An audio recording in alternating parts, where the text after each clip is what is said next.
Hey everybody, I'm in my living room because I imagine at least a number of you experienced Suncrest On Demand in your living room, and I have some big news for you today.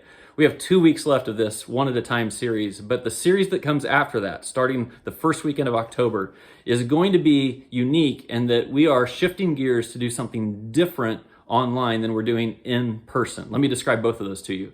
In person, we're going to do a series called At the Movies, and it's going to be this tremendous experience where our facility is transformed, where the experience when people walk in is very unique, where we're going to use both scriptures and movie clips to help people navigate life and faith and experiences with God.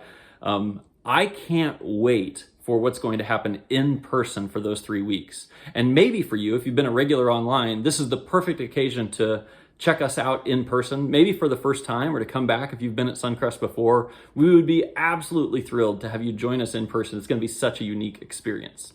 But online, things are going to be different. Because we're doing a movie series, we can't use all of those clips in YouTube and those different settings. And so we're going to do a reboot of a 3-week series that I did just before the pandemic. It's called Getting Past Your Past. It's actually a series that I've done twice in the history of Suncrest, and perhaps it's the most impactful series that we've ever done. For anyone who struggles because they have a hang up in their life, something has happened to them in their past that just seems to keep gnawing at them, this is perfect for you. And so if you need to stay online, or if this theme is exactly what you need right now, I just want you to know that for the first 3 weeks of October, it will be different than what we're doing in person at Suncrest, but we're trying to create a great experience for you. And in this case, it might be the perfect one to share as widely as possible with friends and family, the people you see in places where you work and live and play. One thing we probably have in common is that we all want to make a difference with our lives. A word that you hear a lot these days, especially with the rise of social media, is the word influencer. And I think all of us on some level want to live that kind of life. And the question is, how do we do that? And as I read through the Gospels with this in mind, it just seemed clear to me, Jesus changed the world one at a time. One conversation at a time, one interruption at a time, one meal at a time, one need at a time, but always one person at a time. And so my prayer is that together, as we study the life of Jesus, we will learn that each of us today will have an opportunity to live a one-at-a-time life. It is the Jesus way of changing the world. So I want to start today with a story of a guy named Everett Swanson. Everett Swanson lived in Chicago in 1952, and he took a trip to Korea. In Korea in 1952, that was the time of the Korean conflict. When he got to Seoul, Korea, he sat down at a cafe and had just been there a very short time when he laid down his coat on the side, and he noticed when he was at the cafe, a small child came in and actually swiped his coat and ran out of the cafe. Now, Everett's from Chicago, so he's not just going to let that happen, right? He's going to chase that kid down outside the cafe, which is exactly what he did. And the way I picture it, I wasn't there, of course, but the way I picture it is kind of like the Aladdin scene, right? Where some adult, is chasing someone who can make their way through the streets. And he kind of loses the kid with the coat. He goes around a corner where he thinks the kid has gone, and the kid is gone, but his coat is on the ground. And he reaches down to pick up his coat. True story, reaches down to pick up his coat, and he notices that there's a child underneath it. And then he starts to look around and notices that there's other coats on the ground and blankets and things that have just kind of been pieced together. And there's actually children underneath each one of those blankets. These were cold days in Seoul, especially cold nights. And the children who were sleeping in this street had been orphaned because of the war. And all of a sudden, something hits him. He gets the feeling inside. Most of us have had that feeling. We're like, oh, man, this kind of sickens me. I don't know what to do, but it's not just a feeling. I feel like, what am I going to do? And so he did. He went actually back to the cafe, and he got some warm soup and some bread and such, and he brought it, and he just did what he could that night for the kids who were sleeping on the street.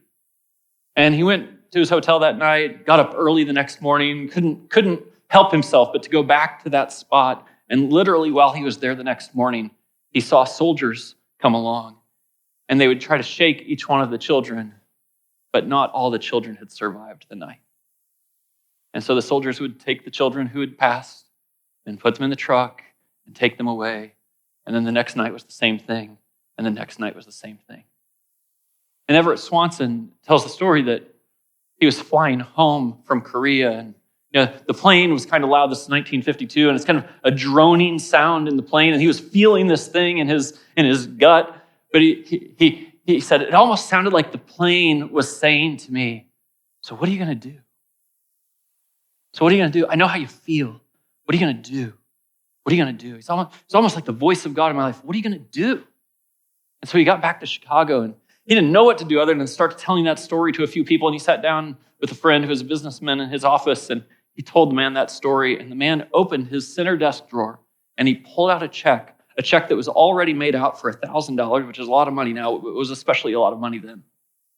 The check was not filled out to anyone yet, but this man said, years ago, I had a sense that from God that I was supposed to help either widows or orphans. And you walk into my office, so I'm filling out this check, and he gave it to Everett, and Everett started a work that today is known as Compassion International.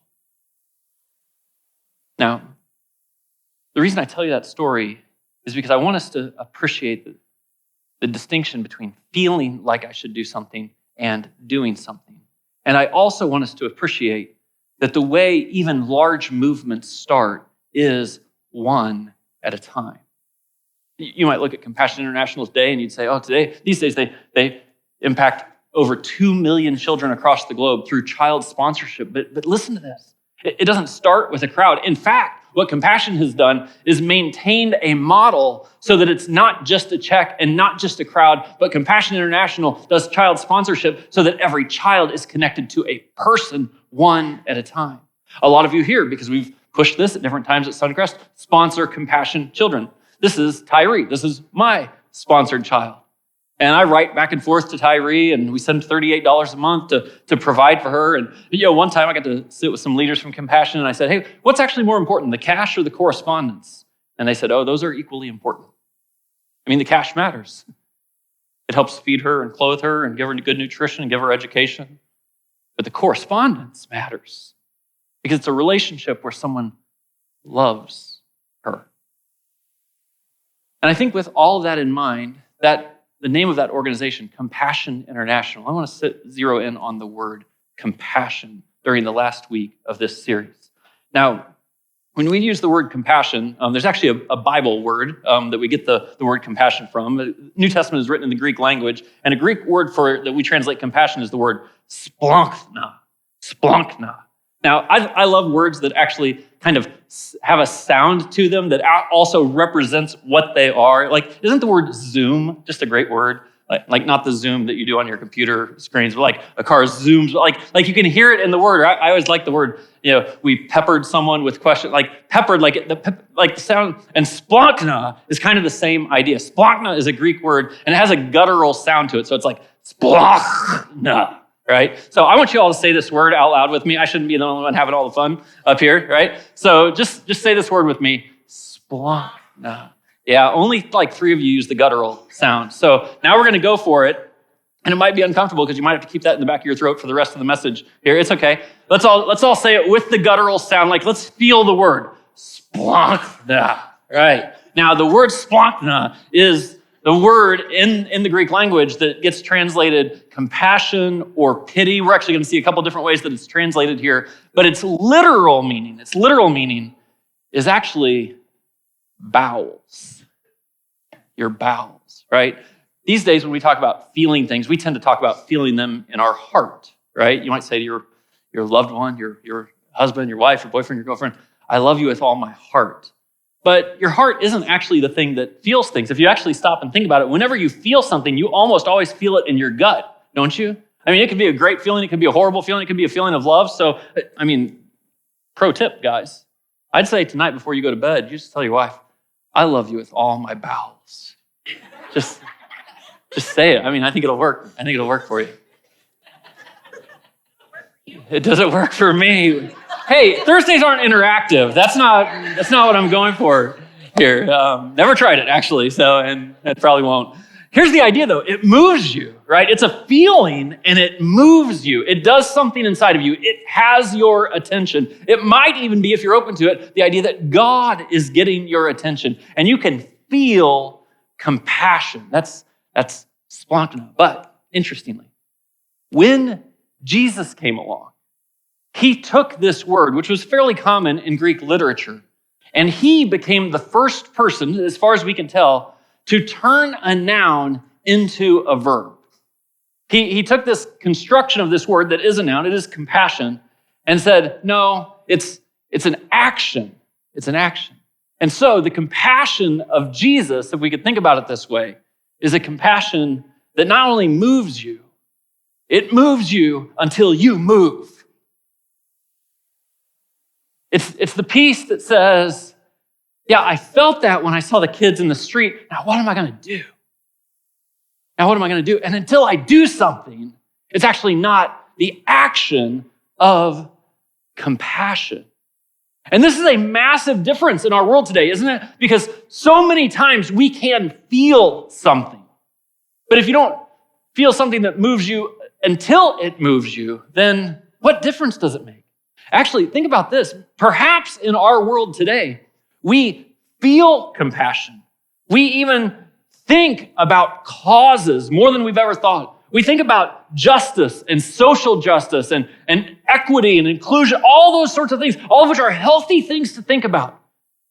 But sometimes the limits of our actual action are, we wear a ribbon. We post on social media. We write a letter to the congressman. I'm not saying you shouldn't do any of those things, but I'm pretty up close with some organizations that do actual compassion work. And they have a term for people who like to talk a lot, but don't do anything. They call them keyboard crusaders. Keyboard crusaders. And it's possible that you typed something out and you posted something on your social, or you said, and you felt like that made a difference. And part of the message is, I'm not sure it makes a difference. But more than ever, aren't we oriented? Like, this is so interesting to me. It was probably about 8 years ago when we decided to take a massive step as a church into engaging needs within Northwest Indiana. We build these compassion partnerships with different organizations. We give an enormous amount of money to them, and we try to supply them with enormous numbers of volunteers. And I can't tell you, when we announced that, the level of excitement, the level of guttural feeling was like, oh my goodness, this is so cool. It's interesting. Last Sunday after church, I went to help celebrate the 25th anniversary of Sojourner Truth House. This is one of our partners. I'm on the board for Sojourner Truth House. And I was asked to present an award at the banquet last Sunday afternoon because 5 years ago, we, Suncrest, received the award from Sojourner Truth House. And we received the award because of all the extra effort that they received from Suncrest and our volunteers and such. And I started to look at it and I thought, I'm so glad we're generous and we send, yes, a group of people. But I can't believe that the amount of money we send and the group of people we send, it's not that big compared to everything else. A few weeks ago, I was here on a Monday night in our partnership with the Down Syndrome Association. There was kind of a gathering outside. They were having some, if you ever see balloons scattering the parking lot, it's because there's a good water balloon fight that happened. I showed up late after the fight, but I got the chance to hang out a little bit. And I was just so moved by our team of volunteers that's there, that serve, and actually moved, of course, by the people from the Down Syndrome Association and all the engagement, the relational stuff that's happening there. I'm like, wow, this is really, really beautiful. But I could also tell you this. Let's just be honest about ourselves as a church. As much enthusiasm and excitement as there is about our compassion partnerships, we've, since we begun, had a goal of saying, well, at least 10% of our volunteers at Suncrest won't just serve here and worship and kids and students and all those things, but we will serve out there. And I think I can tell you, we've never reached that goal. We've never had enough people say, yeah, I'll go to Gary and serve. Because there's an enthusiasm and there's an excitement about it, and yet, well, the compassion of Jesus, it moves you until you move, until you actually engage the need that is in front of you. And this is how it would be written by John, one of Jesus' followers, after Jesus had died and risen again.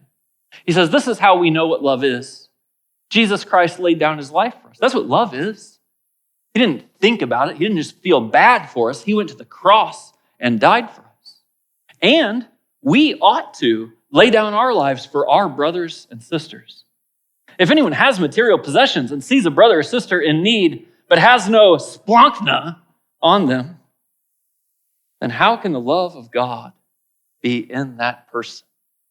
This is the question. If you see it and you feel it, but you don't do it. Is the love of God even in that person? Dear children, let us not love with words, and let us not love with speech, but let us love with action and in truth.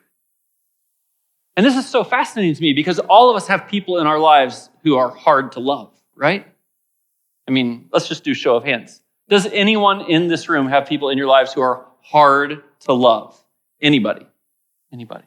Now, we all do, okay? And when you start to picture those people, I'm sure you're like me, and you start to think like, man, it's just kind of annoying sometimes. It makes it extra difficult. There's extra drama around it sometimes. Like, they're just hard to love. And one of the things that I try to lead our church, our staff, but all of you into also is to appreciate that in almost every circumstance where you come across someone who is hard to love, there's almost always some kind of backstory. I remember sitting once with a young man who I thought was particularly hard to love. He had some difficulties, maybe the typical things, some social things, some emotional things, some outbursts at different times. And I just sat down with him once. I said, hey, just tell me your story. And he started to tell me his story. And then he took off his shirt and he showed me all the marks on his body where his dad had put out his cigarettes on him. I'm like, if my dad had done that to me, I'd probably react in certain ways, see the world in certain ways, be defensive in certain ways, be hard to love. It happens in physical situations, it happens in social situations, it happens in spiritual situations. This happens to me all the time. I come across people who have a certain bitterness toward God or church. Maybe they're even out there as a crusader against people like me, pastors who just, they're just on the warpath. And when it's just someone out there who I haven't got to talk to yet, I get so angry. I think, man, it's so difficult. But if I ever get the chance to sit down and talk to someone, I always run across similar stories. Someone was hurt by their church. They were abused by their pastor. Their parents were legalists to them and used religion as a weapon and a discipline. They had a pastor who would never let them ask any questions. And so, of course, they're an atheist today. Like, everyone has a story. And it leads me to this question. What if people who are unlovely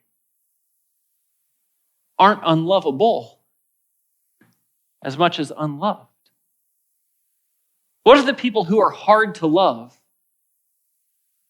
what if it's not so much true that they're trying to make themselves difficult to love as it's true that they just haven't been loved? And that if someone would pause and get past the crust, that you could actually engage someone, listen to their story, identify with them, walk in their shoes, be compassionate toward them and have pity on them and love them. So, with that in mind, I'm going to tell you a story from Jesus' life. One of the fascinating things about Jesus' life is that he, of course, loved people one at a time. We see all this difference that is being made, and there are 4 instances where he turns this splunkna word into a verb, where he's engaging people one at a time. The passage that I'm going to show you is from the Gospel of Mark. Just a little background here. There are 4 biographies of Jesus in your Bible in the New Testament: Matthew, Mark, Luke, and John. Mark's biography was actually essentially dictated to him, or the story was told to him by Peter, who was one of Jesus' lead apostles. And if you read Mark's story, what you'll find is it's kind of an action-oriented story. There's a lot of language that says, and at once, and then next, and then this happened. Like, it kind of moves it all along. So this is just Mark chapter 1, a story in Mark chapter 1. Right at the beginning of the description of Jesus' ministry, where he's going to have an encounter. Now, I'm going to make 5 observations about this story, and my sense, maybe is before we walk out of here today, is that one or more of these 5, maybe not all 5, but one or more of these 5 will be the right one for you to walk out of here with. And let me just set it up with this, that we are prone to cruelty with people who are different than us. Now, I know cruelty is a strong word, but I just want us all to kind of be on the same page here and acknowledge that this is true. That when you come across people who are similar to you, not different than you, they're similar to you. They have a similar education level to you, a similar economic status to you, a similar ethnicity to you, a similar religious belief to you, a similar interest to you or work life than you. When you come across people who are like you, it's actually very easy to like them.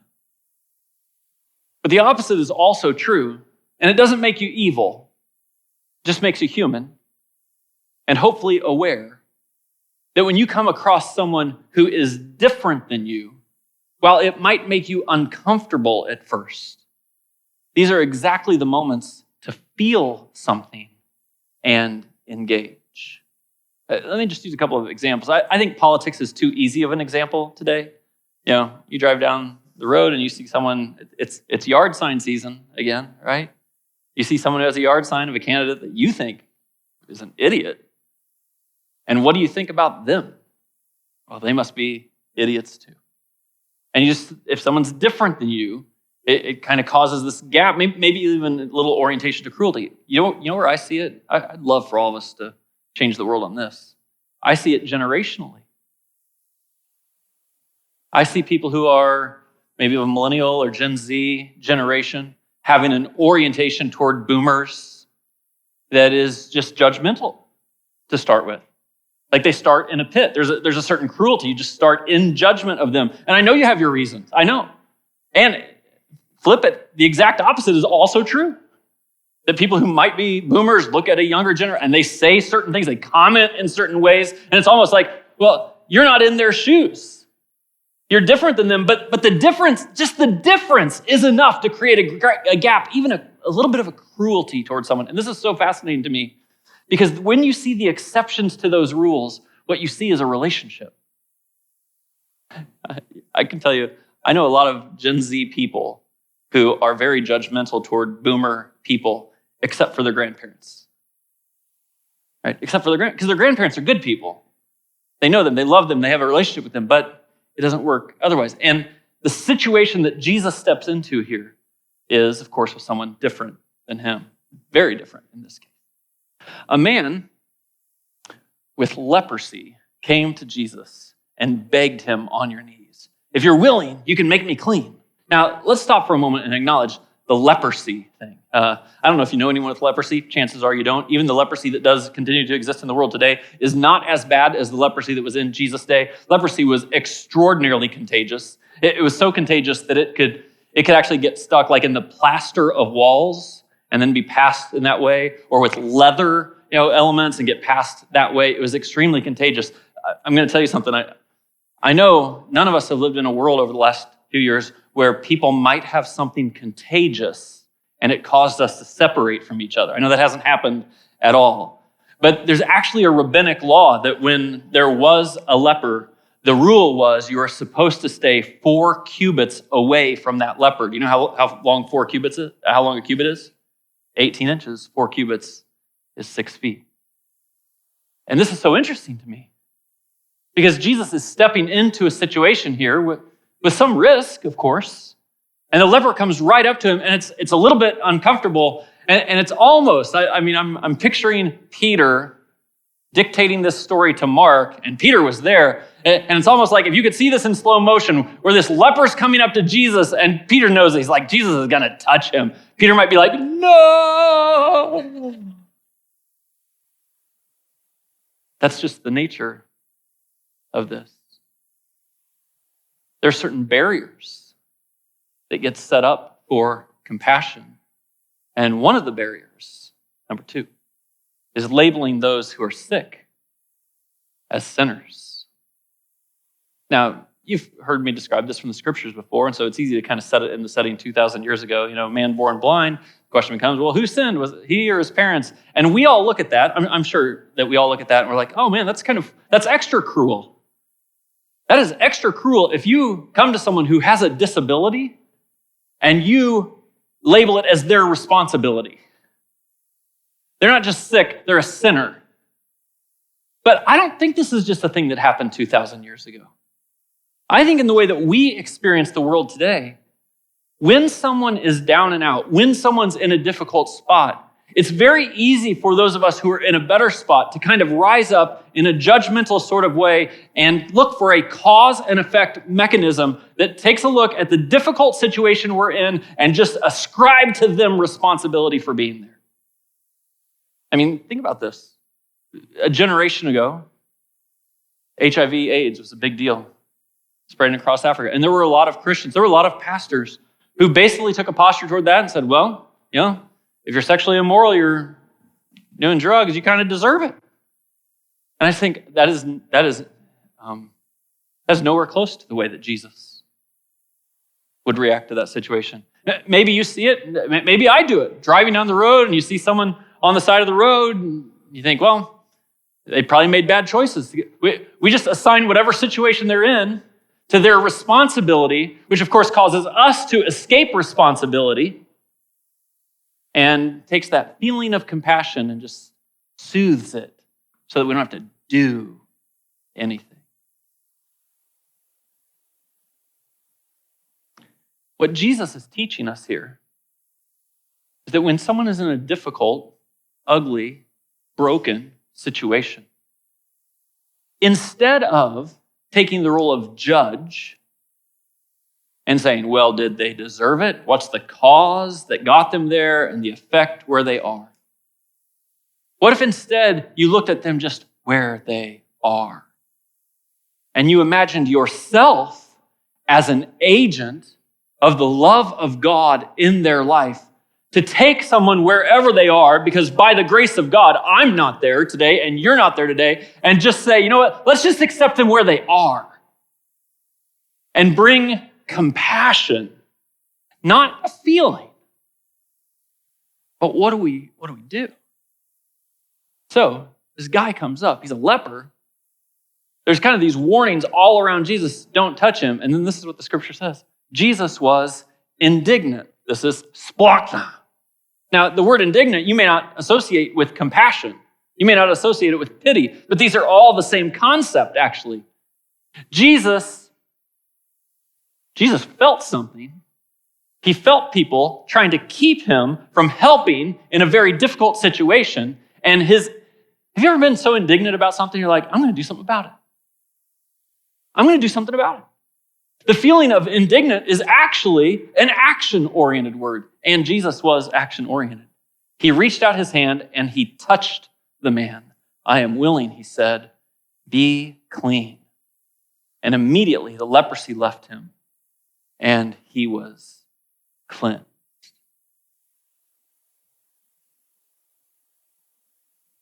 I mentioned there were 4 stories where Jesus showed compassion toward others.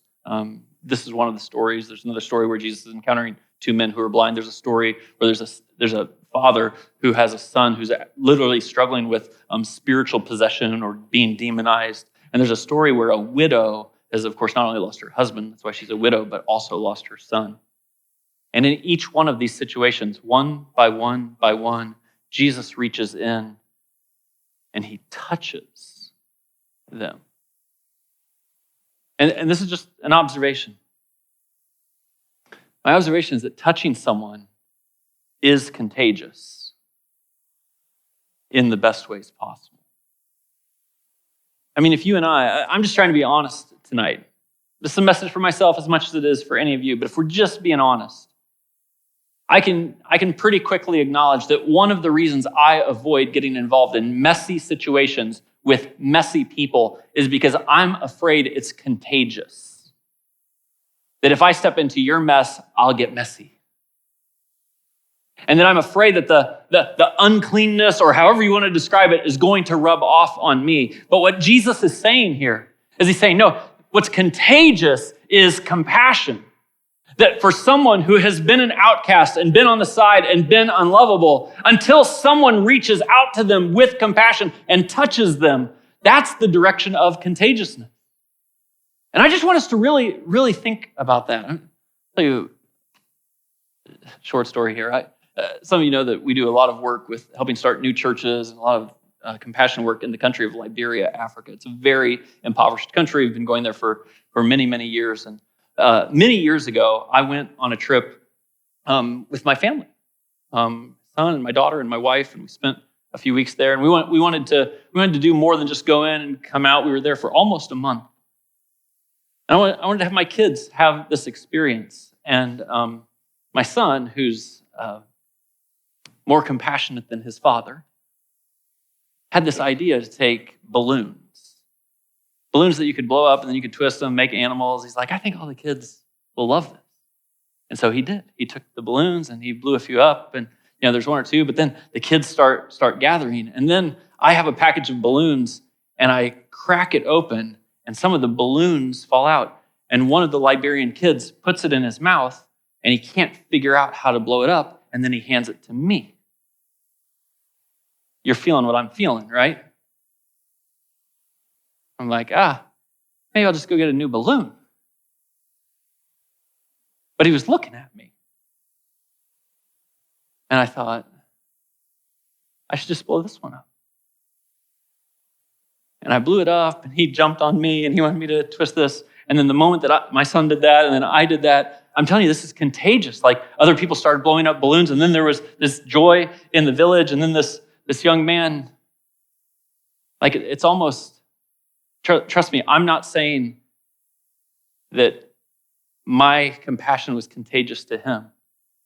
I'm saying that he was contagious to me, that he was the one who was whole and I was the one who was broken in this situation. And that's contagious. We're foster parents. Sometimes I think I could talk about this every week. Sometimes I think I should never talk about this. But I will say this. We thought we were doing a compassionate thing, and there was a gut feeling to say, we feel something, but what are you going to do? Well, that's what we're going to do. But the healing that has come through that is not my healing to my two sons that we foster. I think there's been so much healing to me and my brokenness and the way I see the world in all the wrong ways. There's something powerful that the touch, the cleanness is compassion, is contagious. So it's interesting. After Jesus heals this guy, it says this.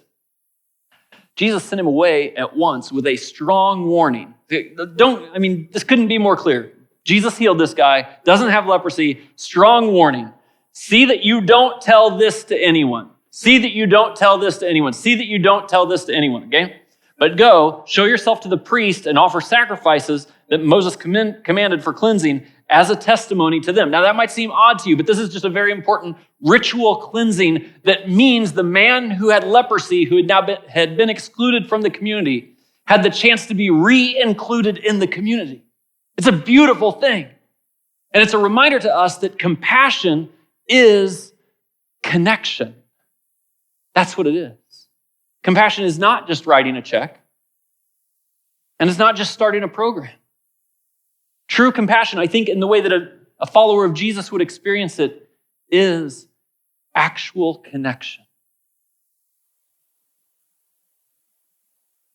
It's inviting someone to your table and making sure they know they're included with you and your people.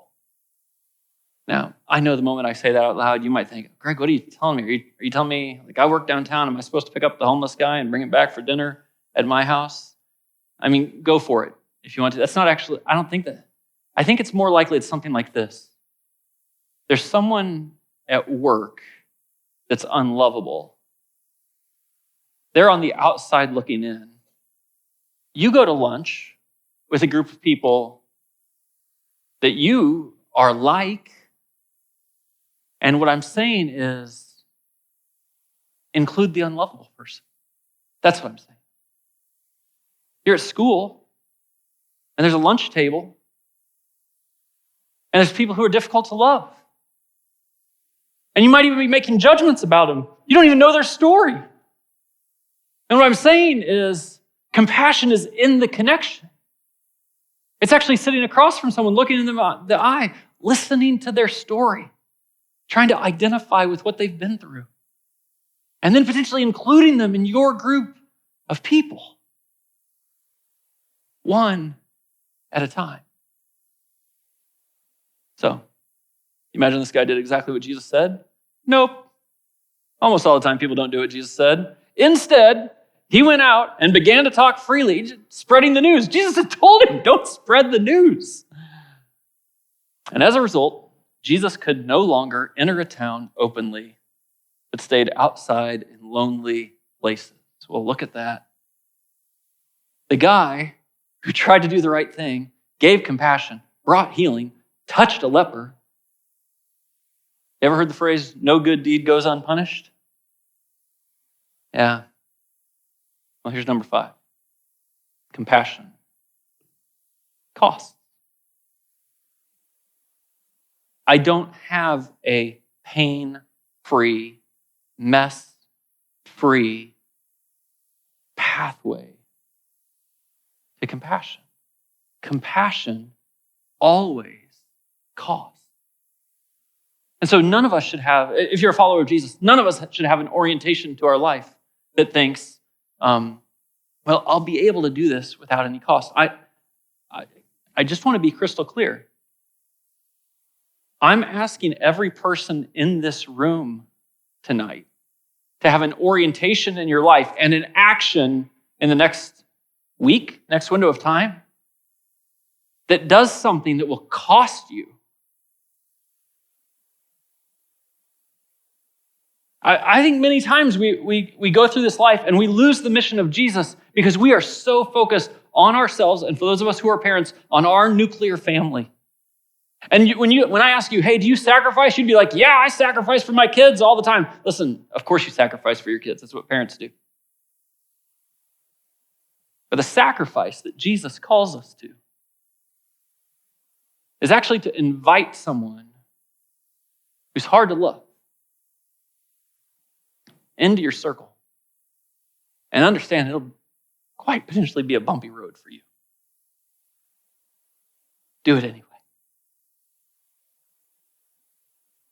What did John say? Dear children, let us not love with words or with speech, but with action.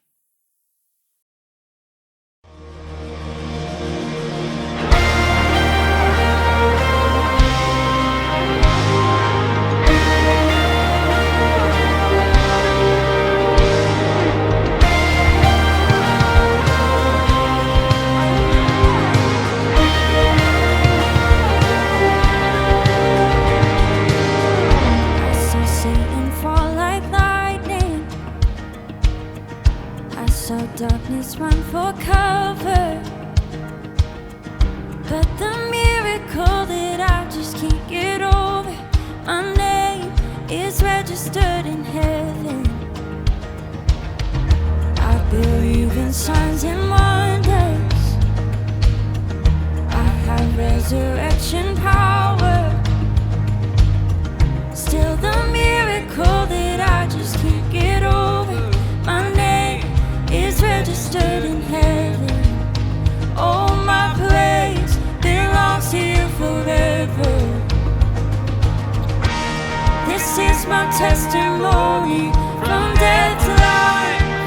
'Cause grace rewrote my story. I'll testify by Jesus Christ the righteous. I'll testify. This is my testimony. This is my testimony.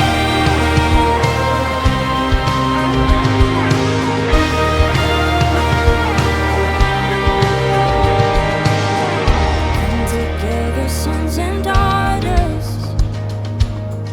bought with blood and washed in water. Sing the praises of the Spirit, Son and Father. Our God will finish what He started. Oh, our God will finish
Jesus Christ the righteous, I'm justified.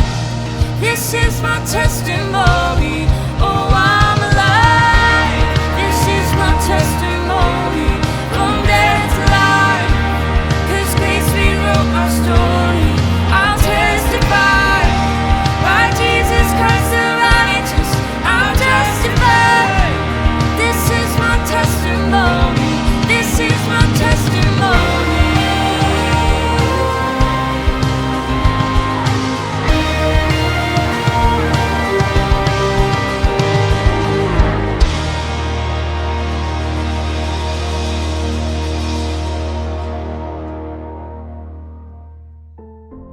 I hope that this has been a meaningful experience for you, even online.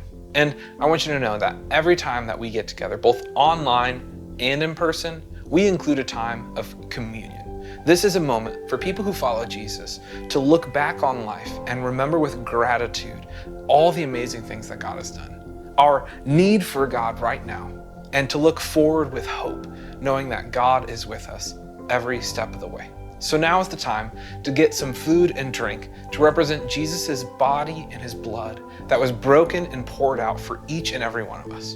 And during that time, we're going to reflect together. If you don't follow Jesus, that's totally okay. I'm glad that you're checking out this video. Go ahead and use this time to reflect on what you've heard so far.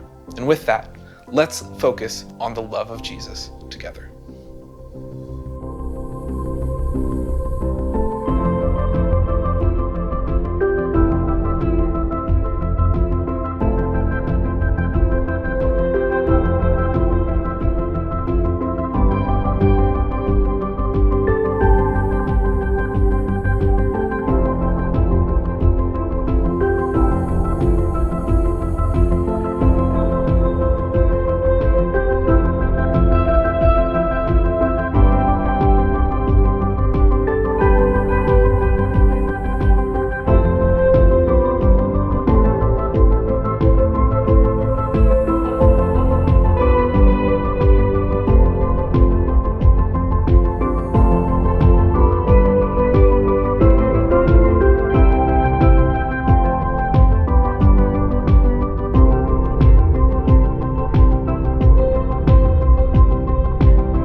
Before you turn off this video, go ahead and hit the like, subscribe, and share button.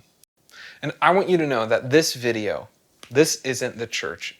You are. So this week, I hope that you go and make a difference, that you go and be the church.